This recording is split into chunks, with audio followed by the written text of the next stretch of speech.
अस्सलामुअलैकुम। आज हम आप लोगों के लिए लाए हैं टोयोटा प्रियस 2020 मॉडल का एक कंपैरिजन रिव्यू, जो कि एक गाड़ी है एस पैकेज और दूसरी है ए सिलेक्शन। शेप के लिहाज से अगर बात की जाए तो दोनों गाड़ियां एक ही तरह हैं,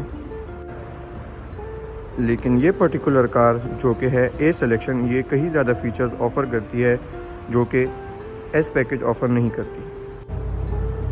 ये दोनों गाड़ियां वर्ल्ड वाइड अपनी फ्यूल एफिशिएंसी और रीसेल वैल्यू की वजह से काफ़ी ज़्यादा फेमस हैं। अब इन दोनों गाड़ियों की डिमांड की बात की जाए तो ये दोनों गाड़ियां 95 लाख रुपीज़ में आपको मिल सकती हैं। अगर हम इस गाड़ी की एक्सटीरियर की बात करें तो लुक्स के लिहाज से ये प्रियस पिछली वाली प्रियस से कहीं ज़्यादा डिसेंट है। इसमें हेडलाइट्स भी काफ़ी डिसेंट सी दी गई हैं, ये एल शेप में आती हैं और इसमें साइड पे इंडिकेटर्स वगैरह दी गई हैं, लेकिन इस गाड़ी में कोई DRLs नहीं दी गई। इसके अलावा ये गाड़ी फॉग लैंप्स भी ऑफर करती है, जो कि यहाँ नीचे दिए गए हैं, जो कि LED में आते हैं। इसके अलावा इसमें कटिंग लाइंस वगैरह भी काफ़ी स्ट्रॉन्ग दी गई हैं फ्रंट पे और फेंडर्स पे भी, और इसका जो एम्बलम है वो भी प्रिंटेड आता है, क्योंकि इसके अंदर रेडार के सेंसर आते हैं। बाकी वाइपर इस गाड़ी में रेन सेंसिंग आते हैं, जो कि बारिश के टाइम में खुद ऑन हो जाते हैं और फिर खुद ऑफ हो जाते हैं। और इसके अलावा इसकी हेडलाइट्स भी डे टाइम में खुद ऑफ और रात में खुद ऑन हो जाती हैं। इसके अलावा इन दोनों गाड़ियों की हेडलाइट्स में ऑटो लिवरिंग वाला फीचर भी आता है। अगर बात की जाए इसके साइड मिरर्स की तो ये भी काफ़ी डिफरेंट हैं, क्योंकि इसमें काफ़ी स्लीक सा इंडिकेटर दिया गया है और इसमें फीचर्स भी काफ़ी डिसेंट आते हैं। इस तरह से कि इसमें ब्लाइंड स्पॉट मॉनिटरिंग भी दी गई है और ये रिट्रैक्टेबल है, एडजस्टेबल है और ये हीटेड भी है। अगर बात की जाए इस गाड़ी की साइड प्रोफाइल की तो ये गाड़ी सिविक और ग्रैंडी जैसी आती है, लेकिन उनसे कहीं ज़्यादा अच्छी एवरेज आपको प्रोवाइड करती है। और ये दोनों गाड़ियाँ 1800 सीसी में आती हैं। खैर, अगर बात की जाए तो एस पैकेज में इसकी बैक विंडोज़ प्राइवेसी वाली आती हैं, जबकि ए सिलेक्शन में प्राइवेसी विंडोज़ नहीं आती और ये गाड़ी एयर प्रेस भी ऑफ़र करती है, जो कि एस पैकेज में नहीं दिया गया। अगर बात की जाए इसकी रूफ़ की तो ये काफ़ी स्लोपिंग शेप में आती है, जैसे कि शुरू में ये ऊंची है और फिर ये नीचे की तरफ आ जाती है। और इसकी जो विंडोज़ हैं ये भी बैक मिरर के साथ जाके कंटिन्यू हो जाती हैं। इसके अलावा इसके बैक पे कुछ लाइंस दी गई हैं, जो कि बैक लाइट पे जाके कनेक्ट होती हैं और काफ़ी स्ट्रॉन्ग आती हैं। और इसके लेफ़्ट पे इसका फ्यूल डोल दिया गया है और ये एक टैंक में आपको 650 किलोमीटर तक की रेंज प्रोवाइड करेगी। इसमें फ्यूल टैंक सिर्फ लेफ़्ट पे ही आता है, जो इसका PHU वर्जन है उस पर राइट पे भी दिया जाता है। बाकी इन दोनों गाड़ियों में रेंज 15 इंचेस की ही आते हैं। इसकी टेल लाइट्स भी पहले वाली से काफ़ी ज़्यादा इम्प्रूव्ड आई हैं, जिसमें LED end to end continue किया गया है और मेरे ख्याल से ये पहली वाली से काफ़ी ज़्यादा बेहतर है। इंडिकेटर इसमें हेलोजन वाला दिया गया है, लेकिन बाकी सारी लाइट LED में आती है।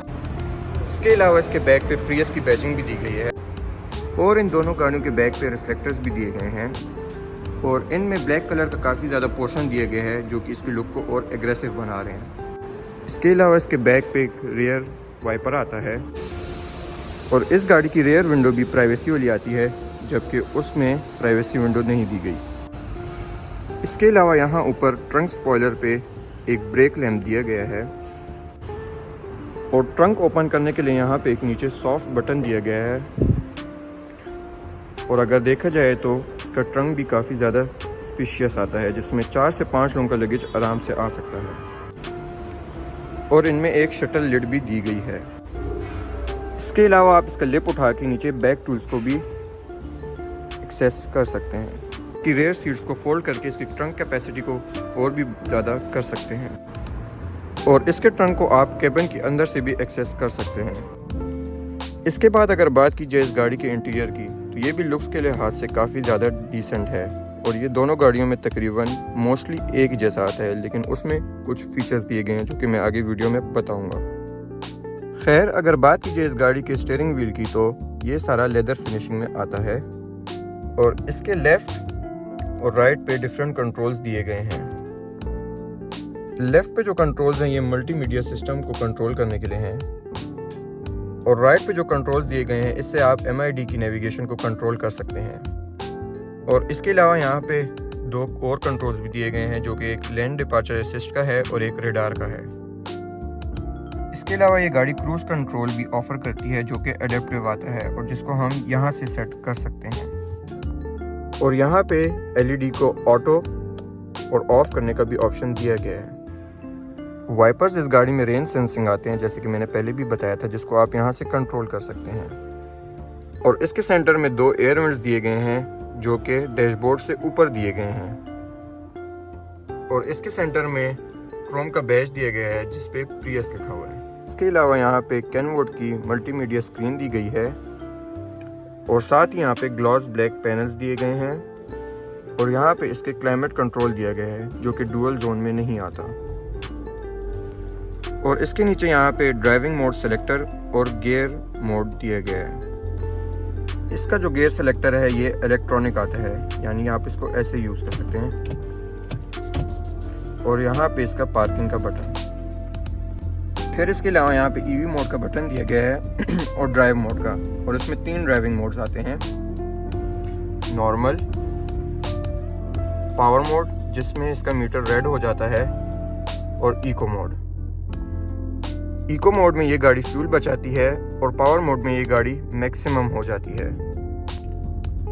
और नॉर्मल मोड इन दोनों के बीच की चीज़ है। इसके अलावा EV मोड पे इस गाड़ी को आप 60 की स्पीड तक बैटरीज पे चला सकते हैं। फिर देखा जाए तो यहाँ पे मोबाइल रखने के लिए स्पेस दी गई है और यहाँ पे 2 कप होल्डर्स भी दिए गए हैं। सीट्स इस गाड़ी में फैब्रिक में आती हैं और ये काफ़ी ज़्यादा ग्रिपी हैं, यानी कि ये आपको साइड से होल्ड कर लेती हैं। और इनके जो हेड रेस्ट हैं ये भी देखने में तो लगता फिक्स है, लेकिन आप ऊपर नीचे कर सकते हैं। और अगर बात की जाए इसके डोर की तो उसमें भी इन्होंने लेदर दिया हुआ है। फिर इसके अलावा यहाँ पे इसका अट्रैक्शन कंट्रोल का बटन दिया गया है और यहाँ पे हेडलाइट्स का बटन भी दिया गया है, जिससे मैंने बताया था कि ये टाइम में खुद ऑफ और रात में खुद ऑन हो जाती हैं अगर इसका ऑटो का बटन ऑन है। इसके अलावा इसमें यहाँ पे लाइट्स दी गई हैं जो कि येलो कलर में आती हैं।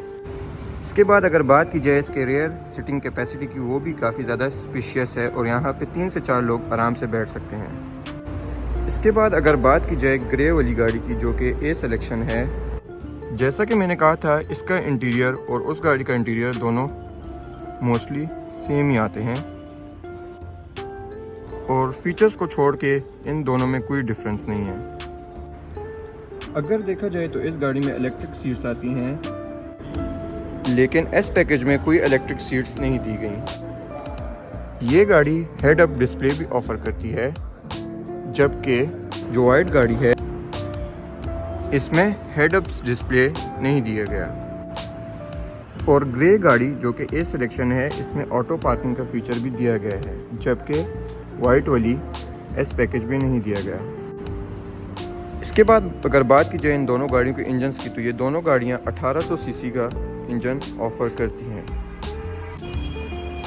ये इंजन 2ZR FSE है और ये हाइब्रिड में आता है और ये 140 तक की हॉर्स पावर प्रोड्यूस करता है।